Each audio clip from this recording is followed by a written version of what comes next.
Halo semuanya, bersama saya Polar di acara pembahasan review dari serial anime. Dan kali kita akan mereview anime The God of High School episode kedua. Jadi tonton sampai videonya, biar ngerti apa aja yang dibahas dalam video kali ini nih.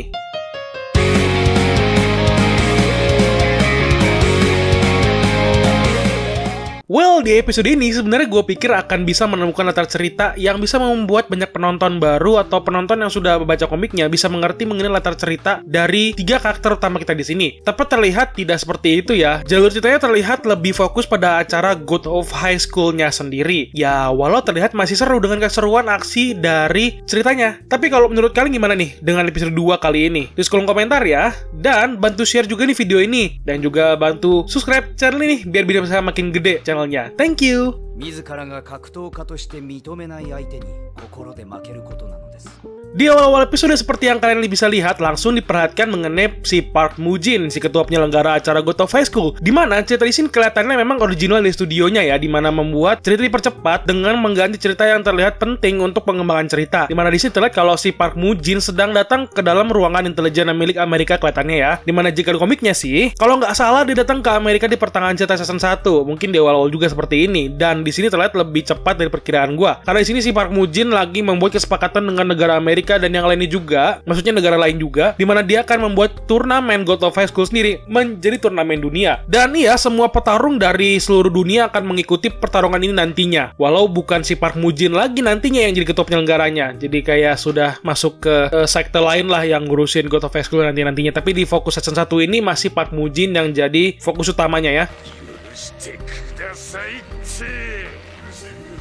Dalam cerita pada awal-awal juga terlihat bahwa pertarungan yang ada di sini nantinya akan berfokus pada gerakan-gerakan martial arts yang biasa kita lihat dalam kehidupan kita di sini. Ya memang semuanya gaya bertarungnya masih sama seperti martial arts yang simple yang diperlihatkan pada awal-awal cerita di sini. Namun nantinya akan terlihat dalam cerita kedepannya di mana banyak sekali martial arts yang memang sudah berkembang menjadi lebih hebat dan keren. Terutama gaya bertarung taekwondo atau red taekwondo yang dipakai sama MC kita di sini, yaitu Morijin. Di mana memang fokus cerita awal-awal cerita di sini memang gaya bertarung dari taekwondo dan masih berpusat cerita pada Korea Utara dan Selatan nantinya mengenai taekwondo ini maksudnya. Nanti akan saya bahas lagi lebih dalam mengenai hubungan taekwondo dengan Korea Selatan dan Korea Utara dengan si MC kita di sini juga ya. Tapi sebelum itu saya akan coba membahas ceritanya yang ada pada episode 2 di sini, di mana cerita flashback dari yang gua harapkan akan diceritakan dengan rinci di pada episode ini tidak muncul sayangnya. Ya, hal itu tidak terjadi dan malah terlihat hanya menjadi sebuah flashback singkat yang terasa seperti transisi saja pada adegannya. Yang pada video review sebelumnya ya gue udah mengatakan bahwa kemungkinan flashback mengenai tiga karakter kita di sini ketika menerima undangan itu akan terjadi pada episode 2, yaitu tiga karakternya ya si Morijin, Dewi, dan Mira yang akan terjadi pada episode 2. Yang gue maksudkan itu demi pengembangan cerita yang ada, tapi sepertinya tidak begitu ya. Mereka menyiapkan atau menyampaikan cerita mengenai karakter utama kita di sini hanya sebagai flashback dari pertanyaan dari si Morijin mengenai apa yang jadi tujuan dari kedua temannya di sini.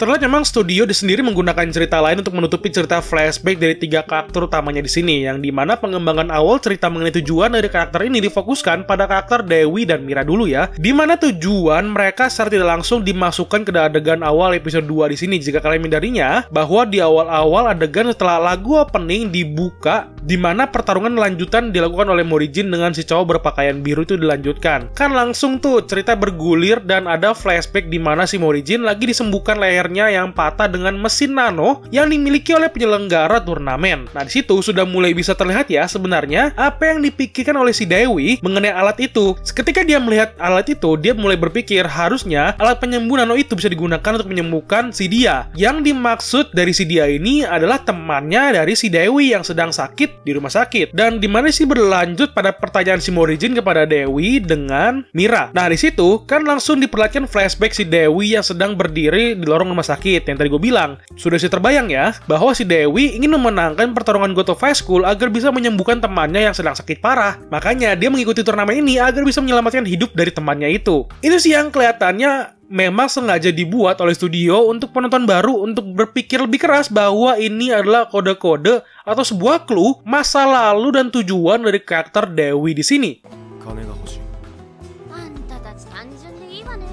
Dan mengenai latar belakang dari si Mira, di mana di sini juga sudah terlihat sebenarnya meskipun agak sedikit aneh dengan kode-kode yang ingin ditunjukkan di sini, tapi cukup lucu untuk melihat referensi dari anime lainnya. Jika kalian tidak sadar bahwa ketika pertarungan antara si Morrijin dengan si rambut keriting itu dimulai, itu langsung tertahan oleh si Mira karena dia langsung mematahkan leher si Morrijin karena dia ingin pedang kayunya itu dikembalikan. Dan sesaat si Mira itu mukanya berubah menjadi karakter dari JoJo Adventure. Jadi di sini sudah kayak ada JoJo reference gitu ya. Namun oke, itu bukan intinya. Maksudnya adalah si Mira ini mau mengambil pedangnya dari si Morrijin itu karena pedangnya inilah yang menjadi penentu dari tujuan si Mira. Dengan gaya bertarungnya yang menggunakan pedang, di sini bisa terlihat ya bahwa tujuan dari si Mira sendiri adalah untuk menggunakan turnamen ini untuk membangun kembali dojonya yang hancur milik keluarganya dulu. Terlebih lagi keluarga si Mira yang miskin dan dia pun harus mengembangkan dan mendapatkan semua yang bisa didapatkan dalam turnamen ini. Harusnya sih gitu ya ceritanya mengenai si Mira. Ditambah lagi si Morrijin yang ada melakukan bonding moment dengan si Mira di awal episode ini ya. Jadi adegan bonding moment ini agar bisa membuat si Morrijin dengan si Mira ini lebih dekat, yaitu ketika pedang Mira jatuh ke dalam sungai dan si Morrijin itu ditampar lalu membantu si Mira untuk mencari pedangnya yang jatuh ke sungai atau kali ya sebutannya, gue nggak tahu deh.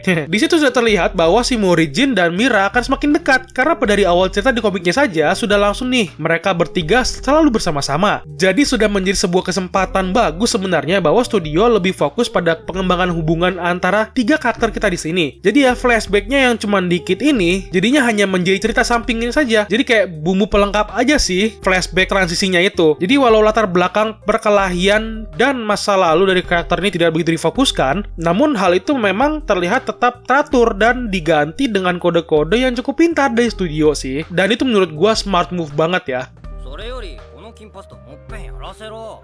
Nah, sekarang saya akan coba menjelaskan mengenai hubungan Taekwondo di sini dengan Korea Utara dan Selatan. Karena di sini pada cerita nantinya, Taekwondo yang digunakan oleh Morrijin itu kan namanya Re Taekwondo. Nah, ini adalah martial arts Taekwondo yang sudah diperbarui dan sudah menjadi martial art yang tanpa memiliki kelemahan atau celah. Pada sejarahnya, ternyata Re Taekwondo itu dikembangkan oleh negara Korea Utara. Jadi Korea Selatan pada saat perang dulu dianggap sudah mencuri budaya Korea Utara. Tapi sayangnya, pada cerita di sini yang hanya bisa menggunakan Re Taekwondo adalah kakeknya Morrijin dan Morrijin sendiri pada awal cerita di sini. Namun ternyata masih ada korban yang selamat dari Korea Utara yang juga menguasai Re Taekwondo dan memiliki kekuatan yang hebat juga yang masuk ke dalam timnya orang jahat nantinya. Dan itu nggak mungkin terlihat di season 1 di sini. Jadi ini hanya informasi sedikit untuk kalian yang belum baca komiknya ya. Terlebih lagi di sini juga sudah mulai terlihat ya bahwa musuh yang dilawan sama Morrijin sendiri sekarang ini juga memiliki kemampuan untuk berkelahi dengan jurus Taekwondo. Tapi berbeda jalur karena pada dasarnya Taekwondo di Korea itu ada dua jenis, Taekwondo Korea Selatan dan Taekwondo Korea Utara. Di mana yang Korea Utara digunakan lebih ganas dan lebih mematikan karena dipakai dalam peperangan. Itu yang bisa Anda lihat sendiri di sini. Dan Re Taekwondo itu adalah gabungan dari Taekwondo Korea Utara dan Korea Selatan yang sudah direkayasa sedemikian rupa hingga tidak memiliki kelemahan dalam pertarungan. Tapi pada dasarnya Re Taekwondo ini didapat dari Korea Utara karena perang zaman dulu itu ya.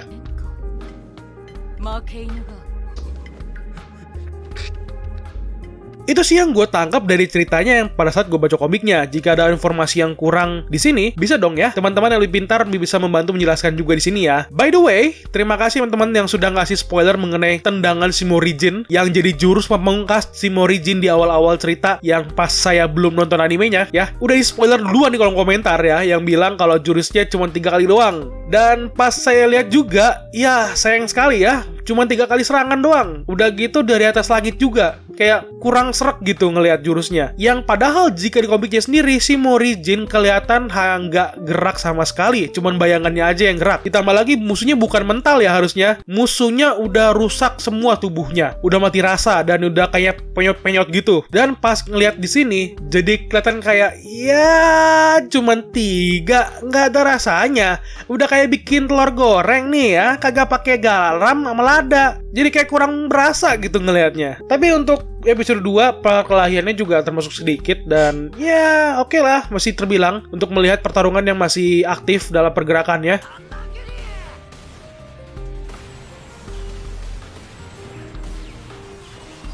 Tapi untuk episode ini, gue cukup terkesan sebenarnya studio masih mau menceritakan mengenai masa lalu dari karakternya dengan kode-kode yang mungkin sulit dimengerti oleh para penonton. Dan disitulah yang membuat saya hadir sebagai penerjemahnya, kalau nggak salah dalam penerjemahannya ya. Tapi overall, aksinya masih seru untuk dilihat dan masih banyak informasi yang akan kita lihat nanti di episode-episode selanjutnya yang akan saya nantikan juga lagi nanti ya. Oke, itu aja pembahasan gue mengenai anime God of High School episode 2. Bagaimana pendapat kalian mengenai episode kali ini? Tulis kolom komentar ya, dan jangan lupa bantu share video ini ke semua sosial media kalian. Dan jangan lupa juga untuk subscribe untuk membantu menyemangati gue untuk terus bikin video. Thank you and bye-bye.